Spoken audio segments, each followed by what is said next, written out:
Hello, everybody. Welcome back to your favorite pickleball podcast. This is Inside Major League Pickleball. We are on this week with one of the OG owners who knows a thing or three about winning an MLP title. More on that in just a moment. But first, a quick shout out and thanks to our sponsors, starting with Pro XR, the official paddle of MLP, the only paddle custom fit for your grip.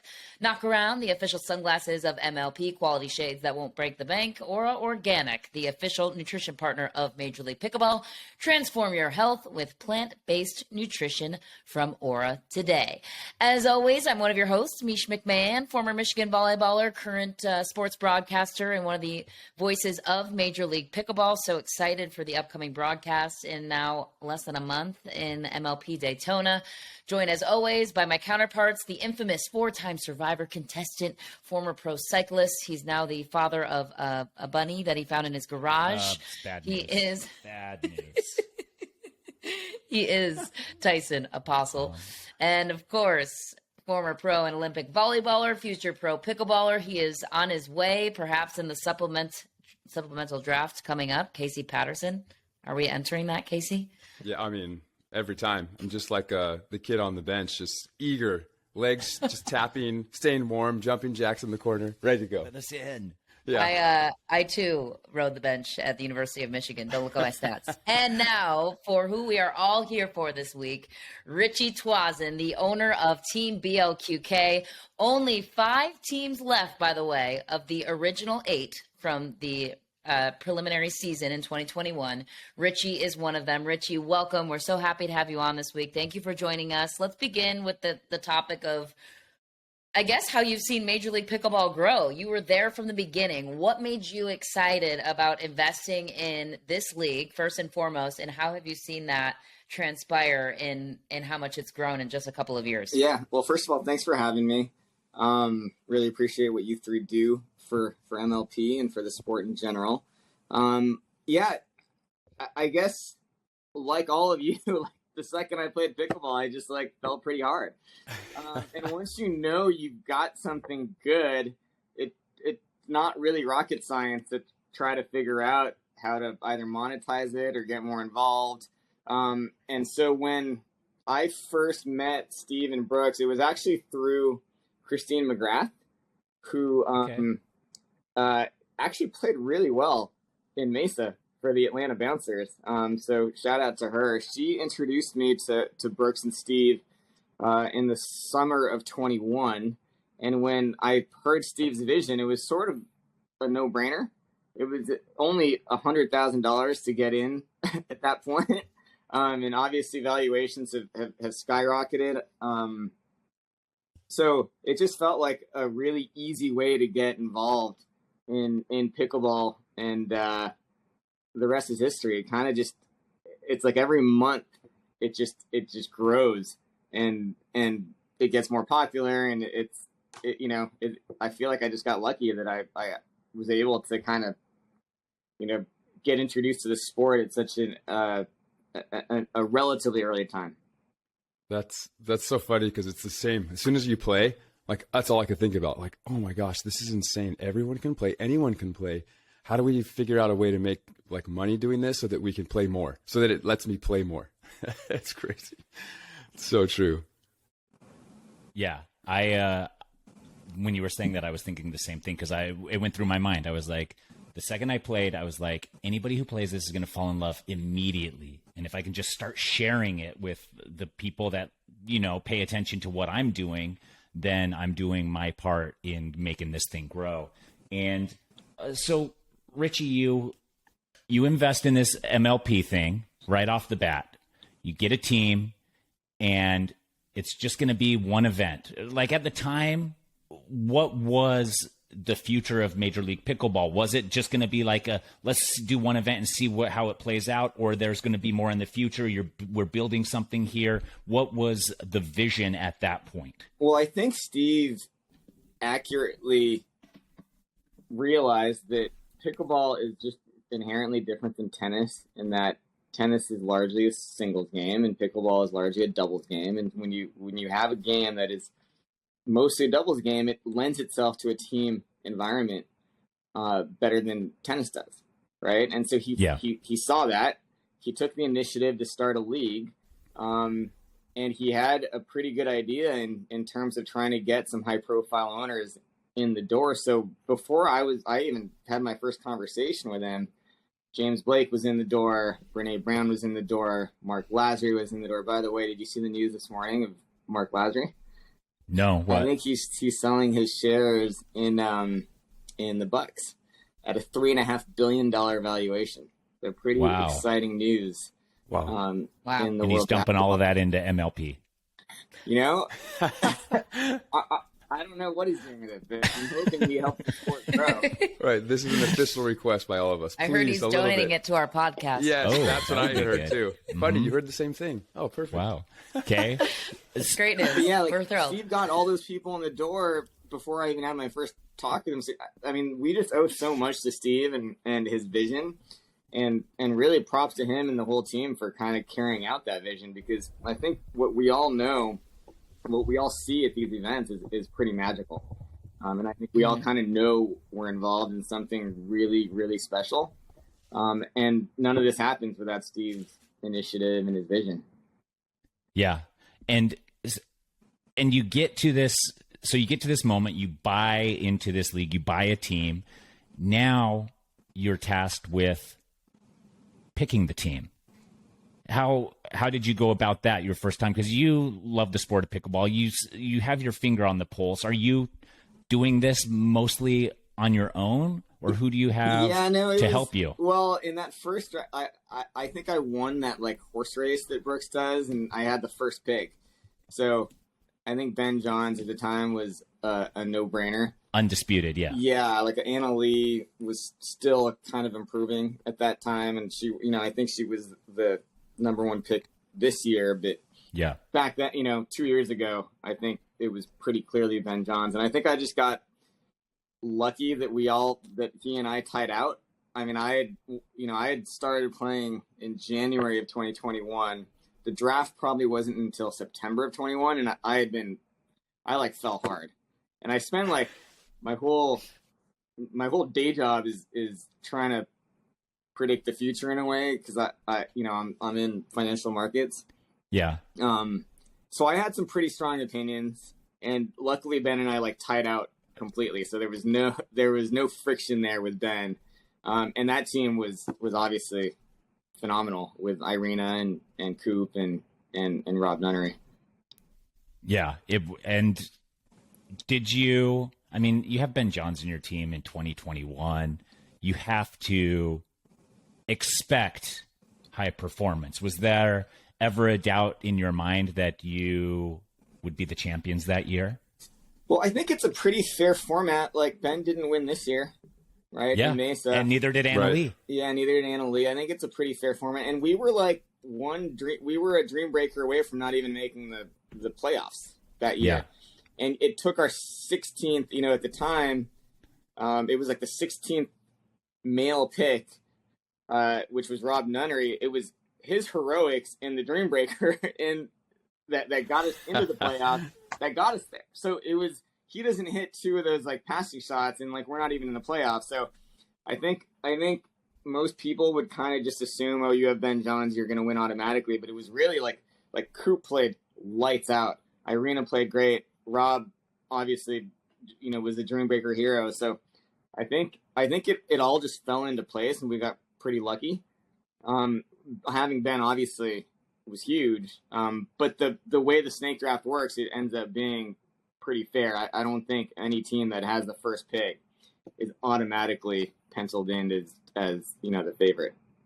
It's pretty obvious that Irina Tereshchenko should always be the unanimous number one pick now with Major League Pickleball. Then walk us through the process now then, like as somebody that was there from the start, what has it been like for you to rebuild a team from scratch like you did this season? I just think it's fun. It's fun. It's like we all love pickleball. I don't know how much you all watch. I feel like I was at my golf club yesterday with my 3 daughters having lunch, and it was like, they had it on ESPN, and I was literally like, hey man, is this a smart TV? And the waiter's like, yeah, why? It's like, oh, you got YouTube? Because like like it's championship Sunday, and so like I'm at my golf club in Burbank, California, putting it on pickleball, and then I leave to go hit balls, and I come back, and there's a guy sitting there with his family, and he's sitting there watching pickleball. like I'm totally obsessed. And so when you're obsessed, like you have fun doing the draft and analyzing players and looking for people, and so I feel like I'm just getting a lot of utility out of this. Like I used to bet on sports a lot, like on college basketball, college football, all that stuff like that. Like I'm doing a lot of that less now, and I'm sort of devoting a lot of my free time to just, diving all in on pickleball, and I'm enjoying it a lot. So I'm the same way. It's just the passion. Yeah. Yeah. Dude, I'm hooked. It's nonstop. It's on my phone or in YouTube. I'm at church. I've got it inlaid in a book, you know what I mean? In the scriptures. I mean, it's incredible how deep this sport takes you. Do you think that having some sort of betting option long-term would help, like basketball and football with fantasy leagues, for just like hitting the masses, having more people involved? Do you think that would be beneficial? Well, I think that's the lowest hanging fruit right now for Major League Pickleball. And I think we have people looking at it. It's, for whatever reason, it's kind of a slow process because the data, it's all about capturing data reliably in order for sports books to feel comfortable making markets on pickleball, and capturing that data has been a little bit more challenging, or has taken a little bit longer than we all would like. But I do feel like it's a high priority for both the PPA and Major League Pickleball, and it's in process. But we all know that once you turn on gambling, viewership is going to increase by a lot. I don't even know what the multiple is, but it's directionally a very easy call to make. Once you can gamble on it, more people watch. And every racket sport, like tennis, people love gambling on racket sports. So I feel like there's not really a strong argument that pickleball would not find a lot of support from the gambling community. So I think once that happens, it's like this whole thing is just going to keep going. And I feel like we all need to just kind of like hang on and enjoy the ride. Yeah. It's Richie, gonna happen. Right. Do you gamble on sports currently? I do.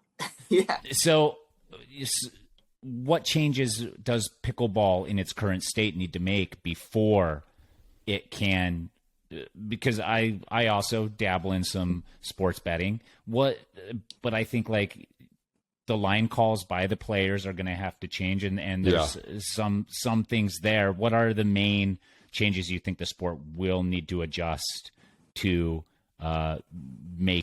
put it at that tier of being able to be bet on? Yeah, I think you nailed it. I mean, I feel like you can't have players make their own calls, and like this weekend was pretty rough with no instant replay. I don't know if you saw that. Like, there were 20 calls that it was like, we need to see that again. So many. I don't think you can have a situation where there's players making calls and there's no instant replay. Like, that needs to go. But I don't think it's that hard to implement. Like, either just getting more refs that are making the calls, or implementing technology that will kind of just do it for us. Like, I don't think it's that complicated.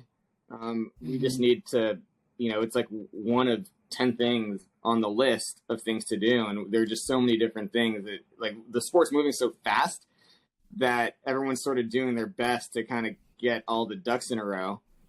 And it'll happen. It just is happening a little bit slower than we all would like.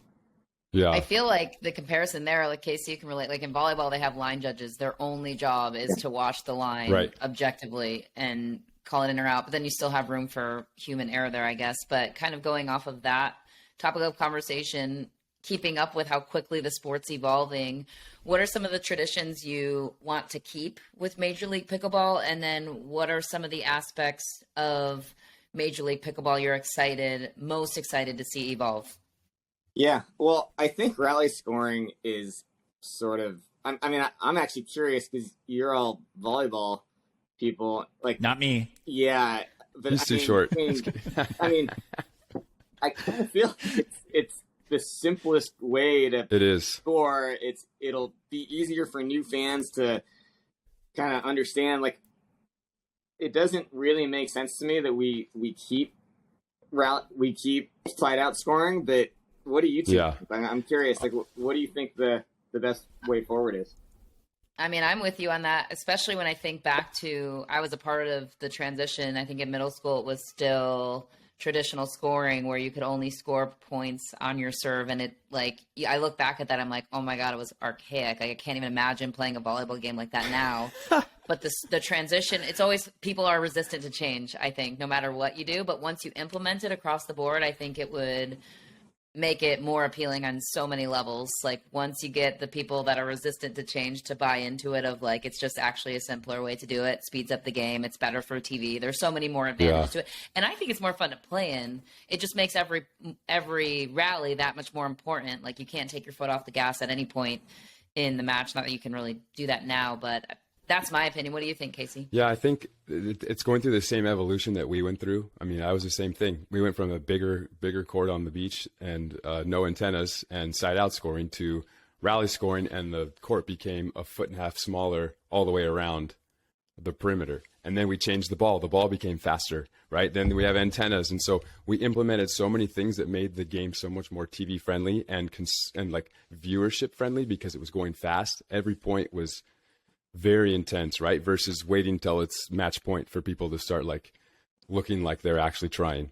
I think there's a great hybrid version of that we've done for the last couple of years, which was the freeze that the MLP they've implemented. That helped a lot because it satisfied the OGs and the old school viewers, but at the same time, we could count on it being no longer than a specific time. Like, we've had 2 years of data where not one match was past like 50 minutes. Even with a freeze. And so they know that they can have that hour window of TV time and they're going to be okay. But I agree with you. I think that rally scoring is the way to go, especially in the recreation park paddle up system. I mean, sometimes you have people that can't hit a third at all. And so their game to 11 goes for 45 minutes. And we've got the racks full and more people. It's like with rally, no matter what, it's a 10 to 15 minute clip. And it's like, bang. It's easier to play. You don't have to worry about the ones and the twos. You just go odd even. And so I think that's the way it should be going in the future. I mean, that women's doubles match yesterday lasted an hour and 45 minutes? Yeah. Or something like that. And they didn't even go to 5 games, right? Yeah, and it's like I'm sitting there like I'm like amped, like Dylan Frazier and Fed are playing men's doubles against each other. So I'm literally trying to like schedule my day around making sure I watch that. And it's just like, I got no chance. Like, right? Yeah. Like, whereas if you have side out scoring, it just makes it so much easier to consume the sport. And that's what we're trying to do. We're trying to spread the sport and make it more consumable. And so I don't really, and Tim Parks from the Hard Eights makes this point. Like, you have all these people that say that traditional scoring is better, but they don't really give a strong argument why. Like, right? It's so true. It's just like the way we've always done it. Yeah. The classic, old school, that's just the way it is. It's hard to argue with someone that's not really giving any arguments. Right? Yeah. Like, okay, I've got an argument. Okay. What is it? And you guys tell me. I don't know. But the one thing with the rally scoring is that you choose the side you play on.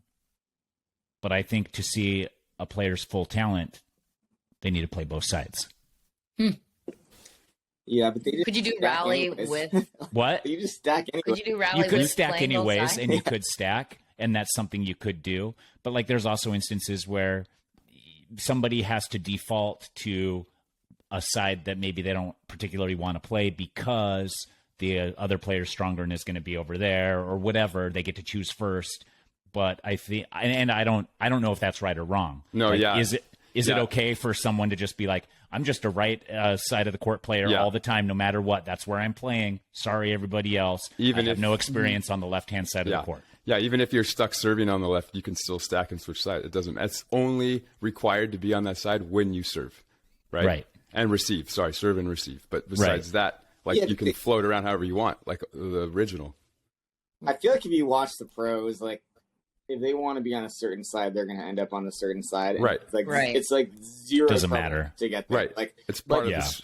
Right. if you're playing with like 60-year-old people that choose to stack, like getting to their side of the court is a little bit of an issue. So, Oh yeah, we exploit that all the time. right. But when you watch the pros, it's pretty clear. It's like if they're stacking, they want to be on a certain side. It affects the game to zero. Okay. Yeah. In my agree. opinion. I agree. And you still, I don't know if this would work, but like, what if they kept the same serve? Like, whoever serves it, they just kept the serve and they switch side with the serve. There was and some then, discussion about that like, that was what you would do. being on a hot streak. Yeah, like you just keep the serve, you switch sides with the serve. Then of course you could still stack and switch and whatever you want to do, but then it would maybe disrupt the. I don't know. Maybe it would. It would add a I feel like if layer I'm of serving and I complication got the to point, it, I want to though. keep serving. That's like, but maybe that's the volleyball in me. But I don't know. It's an interesting thought. Yeah, I they think were those- talking about that, and that probably would still be okay or better. Right. I think that to me, the number one priority should be predictability of match time. Right. Yeah. And ease of following it for people Yeah. who do not play. Like if you're seeing, like if I'm on a sports betting app and I'm looking down the lines at every sport just to see what fun I can have on a Sunday afternoon, and I see pickleball, I don't want to have to go down a wormhole of how the sport's played and all of that before I understand it well enough that I can put some money on it and have fun. Yeah. Yeah. It's easier to teach too. Like when I'm out playing recreationally to a new player, they're like, wait, for them to pick up traditional scoring is like, what? Their How mind does it- goes The to hardest part. rally My scoring. point? Is Yeah. it theirs? Yeah. Who's serving? Right. I just think it makes. I think rally scoring is a no-brainer. Yeah. I mean, That's just me. that was But- the number one reason we switched in volleyball in general. It was strictly Yeah. for TV. It makes it so much more fun to play, though, don't you think? Like, does. just every single point matters. Yeah. Every single point. It makes it more fun to play, more fun to watch. Like, I know there's hang-ups on both sides, but Yeah. it's a no-brainer in my opinion. But Richie, let's keep going with the MLP format and everything that's happening. We have the supplemental draft coming up for the Challenger League. And we talked last week, just us three, about how important we assume all the tournaments leading up to the draft are going to be, both for players who are on the cusp of maybe getting dropped and for players who are putting in an application to be drafted. As an owner, take us through like what a challenger team is maybe looking for right now and how much everything matters in the landscape right now for those players. Yeah, I feel like it's mostly settled because all the drop decisions have to be made this week, I believe. Okay. And so the last 2 weeks of tournaments, I think, have been picked out, basically. Like people have been watching. I think most challenger owners know whom they are going to drop. Okay. At this point, and I think they mostly have a pretty good idea of who they want to pick up. So I think the biggest shakeup, obviously, was Jill Braverman coming in. I think there's a very good argument that Jill could have been a Premier League player. Yeah. So, Columbus had the worst record at Mesa, so they're going to get their first pick. My guess is that they're going to pick up Jill. Interesting. I didn't even factor that in because it's going to matter what order you are able to even select somebody, whether or not you even want to try to drop somebody, right? Yeah. So that seems like a pretty obvious one, I think. I'm not, Okay. I'm not sure about that. Outside of that, I feel like Miami Pickleball Club did not do great last year. They went 0-3, so I'd imagine they would want to switch something up, perhaps. Their first 2 picks were women last year. I think they picked Alex and then Regina. So I guess if they dropped someone, my guess is it would probably be Jeff or Matt. But Yeah, I think the decisions have largely been made. I think there are probably going to be 4 to 5 people that are going to get dropped. Okay. And I think it'll be interesting to see which guys get picked. I know Brendan Long has been, a lot of people are talking about him, particularly in light of doing pretty well at those APP tournaments lately. And yeah, it'll be really cool to see if there are any relative unknowns, because I think there's only the pool of people in the shuffle draft is, I mean, these are all mostly people that were available when we had our initial draft that didn't get picked, right? So it's not like there are that many new people. I think people were thinking maybe Maggie Raminzi may be available, but I don't think she will be. So it's really Jill plus everyone else that was available. Yeah. So it'll be, I think a couple players have done pretty well, and I think there's more information value in those APP tournaments, because most of the players at that level aren't really doing anything at PPA anyways. Yeah. But that's where it gets tricky, is that you're watching people now who are top 20, right? Yeah. Instead of watching the championship match to make a decision on who's going to be on your team, you're looking at someone who's potentially taking 12th instead of, so that you're watching all the way down. Can you walk us through real quick, like speculatively, or you're saying 4 to 5 people are going to get dropped from Challenger, most probably. So let's say you're the 5th team to make a decision. What is your thought process at that point? Like, lead us through the steps to determine whether or not you're dropping somebody and why, and who you're looking at in particular. Yeah. Not as a person, but just I think every team's got a list. Every team knows where they stand in the supplemental draft. So you kind of have to make an assumption of how many, number one, make an assumption of how many people are going to get dropped. So I think the best guess for most teams is probably like 4 or maybe 5. Okay. All right. Then you got to figure out who those teams are. Yep. And so the only 2 really obvious ones to me are Columbus and probably Miami Pickleball Club. I feel like, everybody else has to weigh their options. Texas may drop someone. I feel like DC could drop someone. And so you kind of just have to, no one knows. And you kind of just have to do the math in your head. Like, okay, well, who? If I were them, would I drop fun someone? Game. Yeah.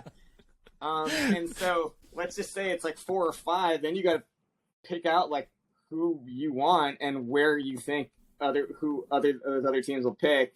Yeah. So it's a pretty manual process, but that's what makes it fun, right? It's like, okay, how many people do I think are an upgrade over who I currently have? Right. And will I get one of those people if I drop this based on my assumptions? So there's obviously a lot of uncertainty, but that's what makes it fun. Yeah. And you're also. Go ahead. I was just gonna say, we were speculating last week on as a player. So I'd love to get your ownership perspective on how do you get noticed as a player, and what every ownership group I'm sure is different, but you're obviously very plugged in. You have the pulse on pickleball in general because you love it. What to you would make it so that a player stands out in your mind?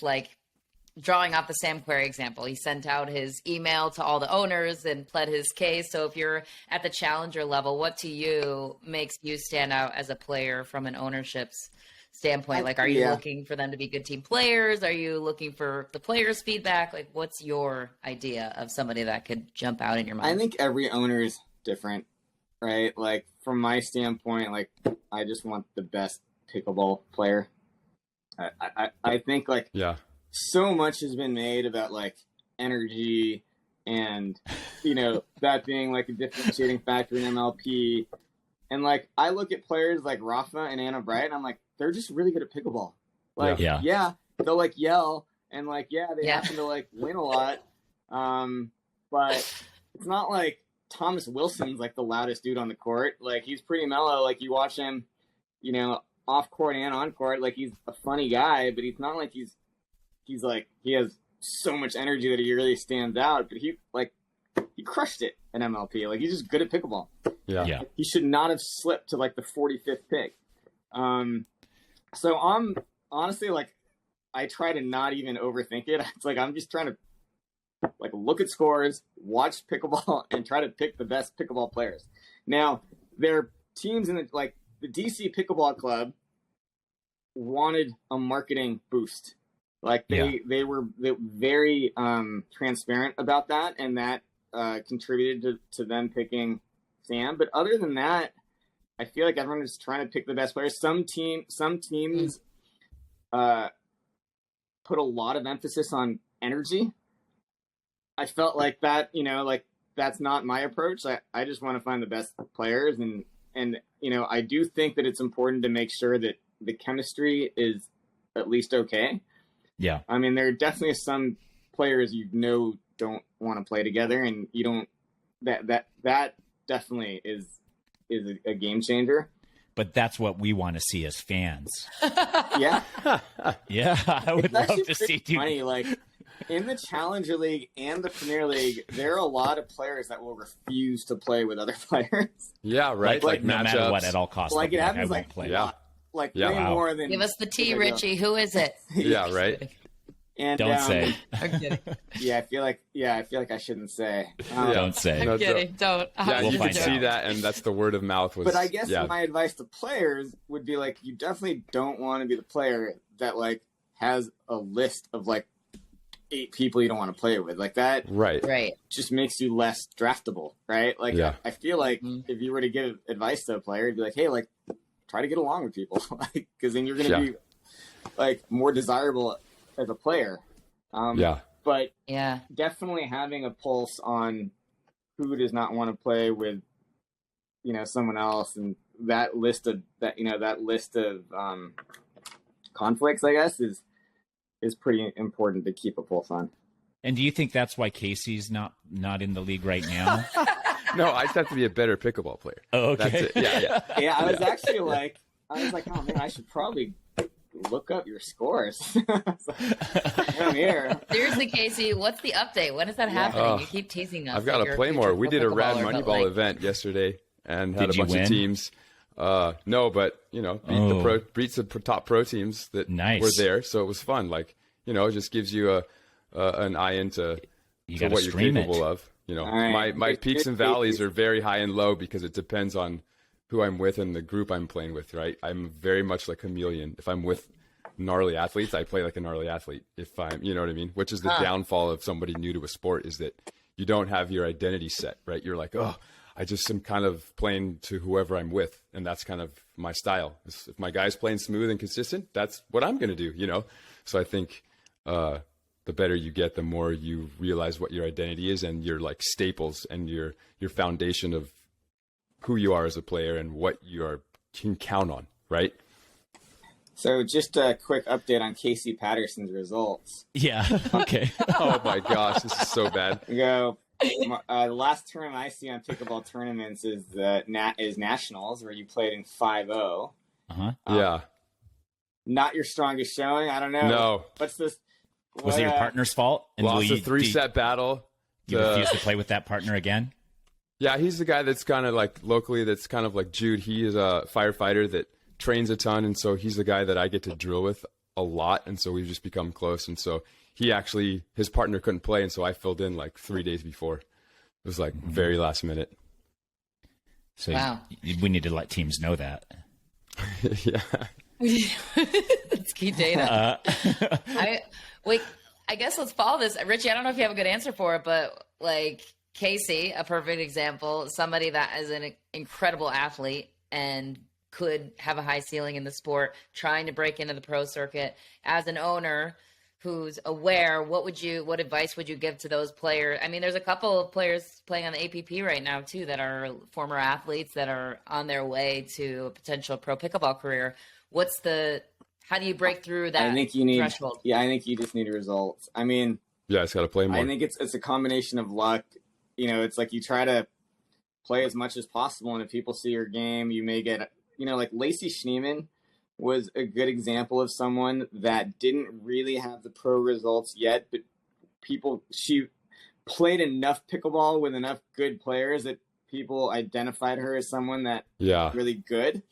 And then when BLQK had Paris Paris got injured at Newport and she was a sub, and we kind of just knew like, oh, like she's really good, because she's from LA, and so she kind of got lucky that she got that, and then she like did really well against I think it was the fives in that tournament. Yeah. So I think she literally she drills like 5 days a week at the local courts, and everyone sees her all the time, and she's like a total junkie, and so she kind of created her own luck in a way. But I just think that getting results is the only true test, true way to really put your name on the radar. And the hard part is it's hard to get a partner.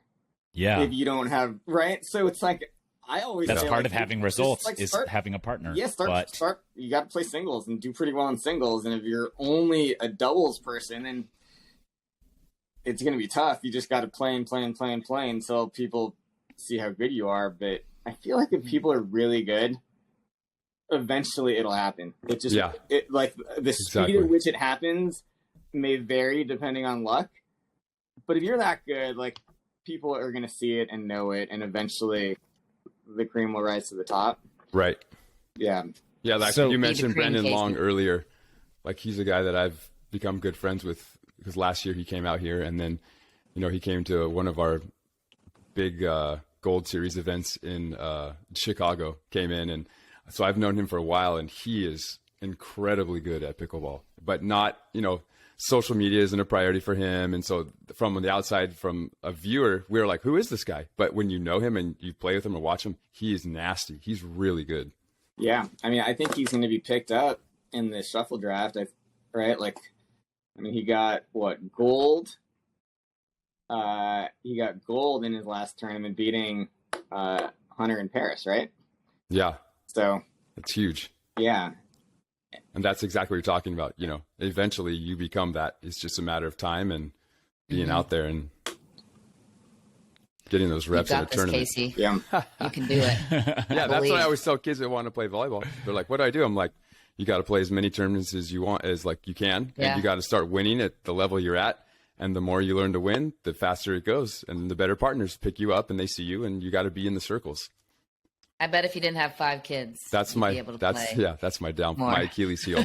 Wow. Time. I hope that your kids never listen to this and realize that It's their fault. their father's dreams. Listen, Dad became an Olympian because you weren't around when he was playing. Richie, speaking of results and stuff, BLQK has been renowned for winning these MLP events. You won 2 last year. You won the very first one in 2021. You fell a little short in Mesa. What things are you as a team and as an owner implementing in the build-up to Daytona? Are you making changes? Are you seeing like what didn't work in Mesa and making those changes? Or are you just like what is the process building up to the next event?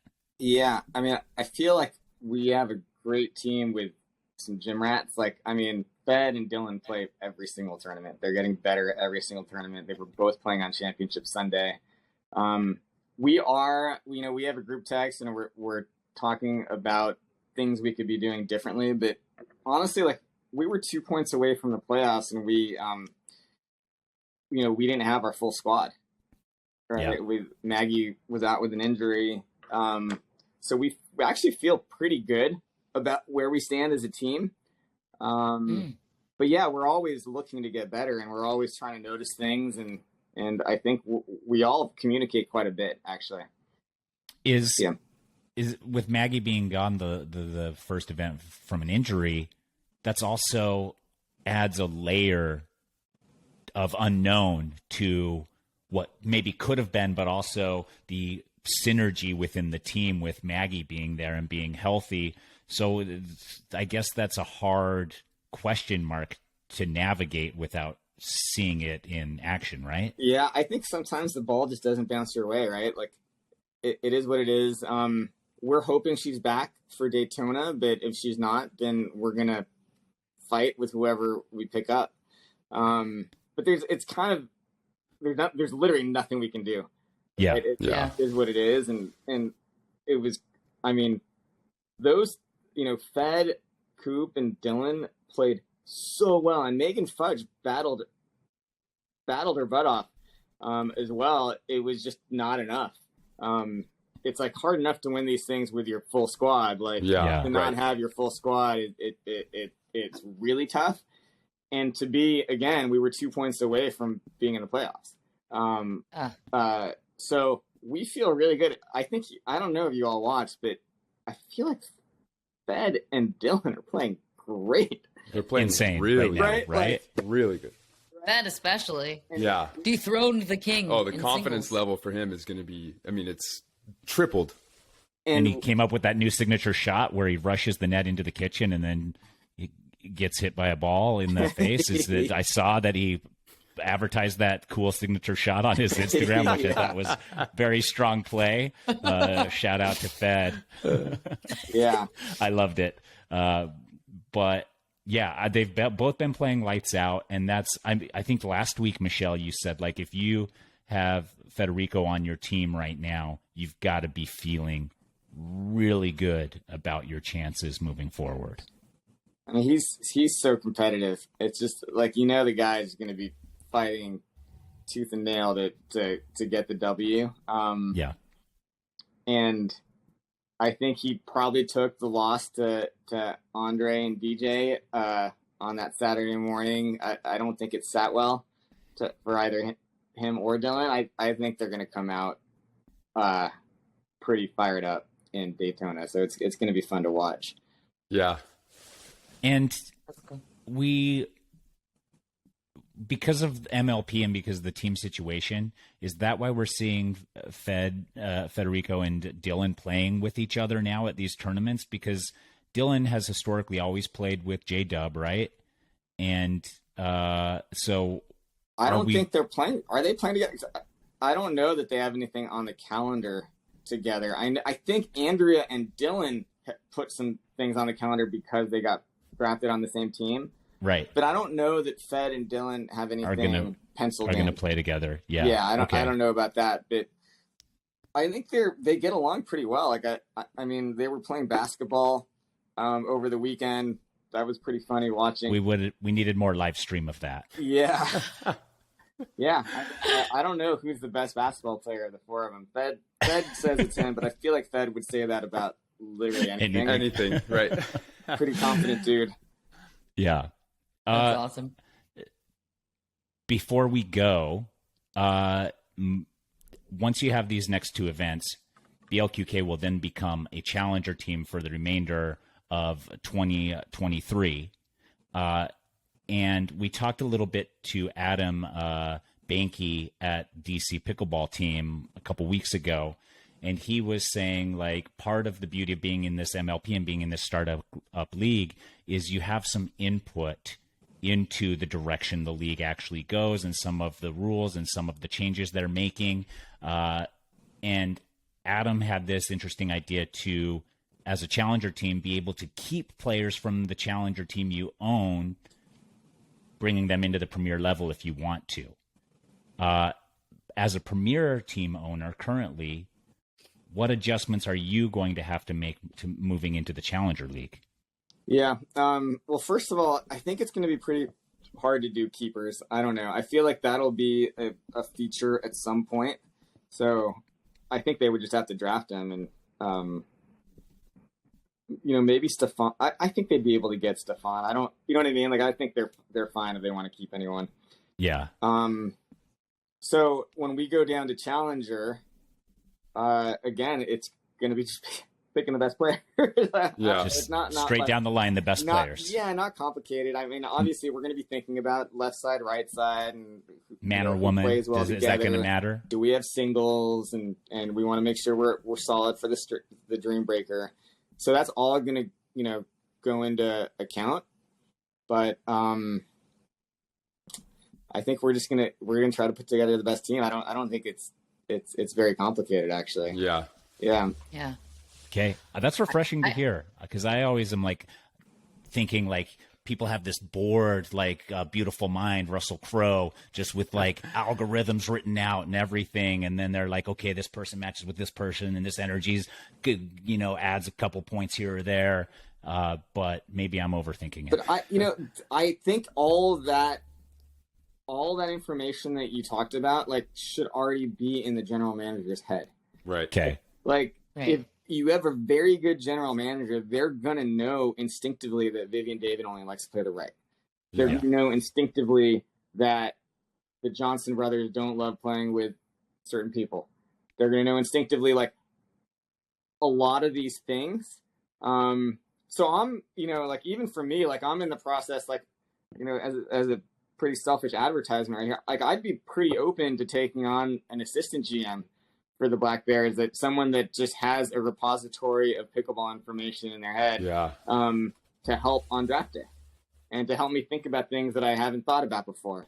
So if anyone's out there that feels like they've got the Finger on the pulse skill of set, all. to be an assistant GM, I'm definitely open to having those conversations. But I feel like all that like Beautiful Mind stuff you talked about, Tyson, like a good GM is going to know all that stuff instinctively. Right. It's already there. So those things are all definitely taken into account. But it's not, you know, it should be very simple in that it should all go in to the thought process, and then you kind of pick the person that has the best fit. Yeah. I've got a big picture closing question for you. Yeah. We kind of touched on it in the beginning, but obviously you're very successful. You've done well in your career. You love pickleball. You found it by passion, but now it's obviously in the monetizing stage.